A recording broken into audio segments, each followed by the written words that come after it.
ಪ್ರತಿನಿಧಿ ಆಗಬೇಕು. ನಮ್ಮ ಆಸೆ ಕನಸುಗಳಿರ್ತವೆ, ಹಾಗೆ ಕೇಳ್ಕೊತೀವಿ. ಆದರೆ ಇವ್ರು ಹೇಳುವಾಗ ನನಗೆ ಒಂದು ಇನ್ನೊಂದು ನೆನಪತ್ತು.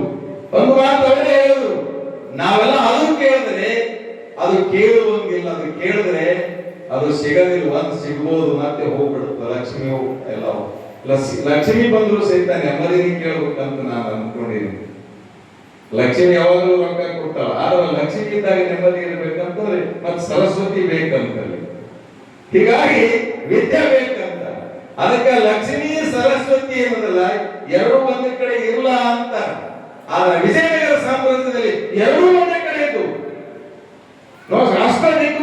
ರಾಷ್ಟ್ರ ದಿಗ್ಗಜರು, ಪಂಡಿತರು, ಪಾಮರರು ಅಲ್ಲಿ ಹಾಗೆ ನಮ್ಮ ಇಲ್ಲಿ ಒಳಗೇಡದೊಳಗೆ ಹಾಗೆ ಇಲ್ಲಿಂದು ಸಹಿತ ನೊಪದುಂಗ ಚಕ್ರವರ್ತಿಯ ಕಾಲದಲ್ಲಿ ಶ್ರೀ ವಿಜಯರು, ಗುಣಾಢ್ಯ, ಮಹಾವೀರಾಚಾರ್ಯರು ಹಾಗೆ ಸಾಹಿತ್ಯ ವಿಜೃಂಭಿಸಿದಂತ ಊರು. ಹಾಗೆ ಹಂಪಿ ಹಾಗಿತ್ತು, ಹಾಗೆ ಒಳಗೇಡ ಇದೆ ಇತ್ತು ಅನ್ನುವಂಥದ್ದು ಒಂದು ಕಾಲಕ್ಕೆ.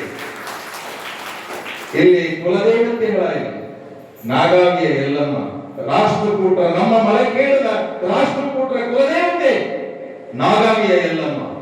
ಯಾರು ದೇವಿಯ ಆರಾಧನೆ ಮಾಡ್ತಾರ ಅಥವಾ ಭಕ್ತಿ ಮಾರ್ಗದಲ್ಲಿ ನಡೀತಾರ, ಆ ರಾಜ್ಯ ಬಹಳ ಉನ್ನತ ಶಿಖರಕ್ಕೆ ಹೋಗ್ತದೆ ಅನ್ನುವುದಕ್ಕೆ ಇದು ಒಂದು.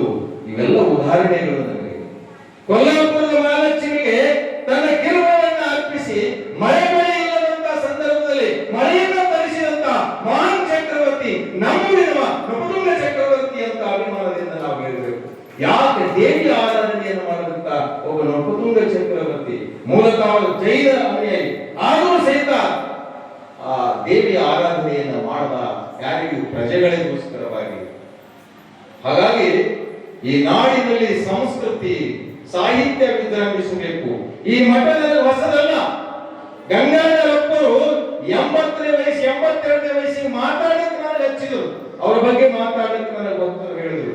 ನಾನು ಮಾತಾಡ್ತಿದ್ದೆ, ನೋಡ್ರಿ ಅಪ್ಪವ್ರಿಗೆಲ್ಲ ನೋಡ್ರಿ, ಅವ್ರ ತೇಜಸ್ ನೋಡ್ರಿ, ನಮ್ ತೇಜಸ್ ನೋಡ್ರಿ ಅಂತ ಅವ್ರ ನಗ್ಬಿಟ್ರವಾಗಿ ಮಾತಂದಾಗ ಎಷ್ಟು ಅಭಿಮಾನ ನನ್ನ ಬಗ್ಗೆ ಅವರು ಭಕ್ತರಂದ್ರೆ. ಅಲ್ಲಿ ಎಲ್ಲಿ ಆಂಧ್ರ ಪ್ರದೇಶ ತಂಗಡಪಲ್ಲಿ ಅಲ್ಲಿ ಇಲ್ಲಿ ಇರ್ತಿದ್ರು. ನನ್ನ ಶಾಲಾ ವಾರ್ಷಿಕೋತ್ಸವ ಮಾಡ್ತೀರಪ್ಪ ಬರ್ಬೇಕಂತ ದೂರವಾಣಿ ಮುಖಾಂತರ ನಮ್ಮ ಶಿವಪ್ಪ ತಳಕಿಂದ ಹೇಳಿದಾರ. ಅವ್ರಿಗೆ ಕೇಳಿದಾಗ ಅವ್ರು ಕರ್ಕೊಂಡು ಬರ್ತಾರೆ ಅಲ್ಲಿಂದ ಎಲ್ಲಿಂದಿರಿ ಅಂತ ಸಣ್ಣ ಒಂದು ಏನು ತಿಪ್ಪಿ ಇರುವಂತ ಒಂದು ತಿಪ್ಪಿ ಗುಂಡಗಳ ಮಧ್ಯದಲ್ಲಿರುವಂತ ಒಂದು ಸಣ್ಣ ಶಾಲೆ ಮೇಷ್ಟ್ರಾಗಿದ್ದ ಸಂದರ್ಭದಲ್ಲಿ ನನಗೆ ಅವರು ಅಷ್ಟು ಆಶೀರ್ವಾದ ಮಾಡಿದ್ದಕ್ಕಾಗಿ ಇವತ್ತು ಕಲಬುರಗಿ ಜಿಲ್ಲಾ ಕನ್ನಡ ಸಾಹಿತ್ಯ ಸಮ್ಮೇಳನ ಅಧ್ಯಕ್ಷ ಆಗಿದ್ರೆ ಅದು ಒಳಗೇಡದ ಕೊಡುಗೆ ಅಂತ ನಾನು ಖುಷಿಯಿಂದ ಹೇಳ್ತೀನಿ. ಯಾಕಂದ್ರೆ ಈ ನೆಲನೇ ಹಾಕಿದೆ, ಮೈ ರೋಮಾಂಚನ ಆಗ್ತದೆ. ಯಾವ ಜನ್ಮದ ಪುಣ್ಯನೋ ಗೊತ್ತಿಲ್ಲ. ನಾನು ಹುಟ್ಟಿದ್ದು ಕಮಲಾಪುರ ತಾಲೂಕ, ಮೊದಲ ಆಳಂದಿತ್ತು. ಅಲ್ಲಿ ಹುಟ್ಟಿದ 40 ವರ್ಷಗಳ ಕಾಲ, ನಿಮ್ಮೂರಿನಲ್ಲಿ 14 ವರ್ಷ, ಈ ತಾಲೂಕಿನಲ್ಲಿ 40 ವರ್ಷಗಳ ಕಾಲ ಸುದೀರ್ಘ ಸೇವೆ. ಯಾರು ರಾತ್ರಿ 12 ಗಂಟೆ ಆದರೂ ಸಹಿತ ಒಂದು ಮಠದೊಳಗೆ ಇರ್ತೀನಿ ನಾನು. ಅಪ್ಪರು ಫೋನ್ ಮಾಡ್ತಾರ, ಎಲ್ಲ ಪೂಜ್ಯರು ಫೋನ್ ಮಾಡ್ತಾರ, ಅಪ್ಪ ನೀವು ಮುಡುಬಿ ಸರ್ ನೀವು ನಮ್ಮ ಮಠಕ್ಕೆ ಬರ್ರಿ, ನಿಮ್ಮ ಸೇವೆ ಇರಲಿ. ನಾವು ಒಂದು ಪೈಸೆ ತೆಗೆದುಕೊಳ್ಳುವುದಿಲ್ಲ. ಕೊಟ್ಟಂತ ದಕ್ಷಿಣ ನನಗೆ ಕೊಟ್ಟಂತದ್ದನ್ನು ಅವರಿಗೆ ಕೊಟ್ಟು ನಮಸ್ಕಾರ ಬರುವಂತ ಒಂದು ಸುದೀರ್ಘವಾದಂತ ಒಂದು ನನ್ನ ಸೇವೆ.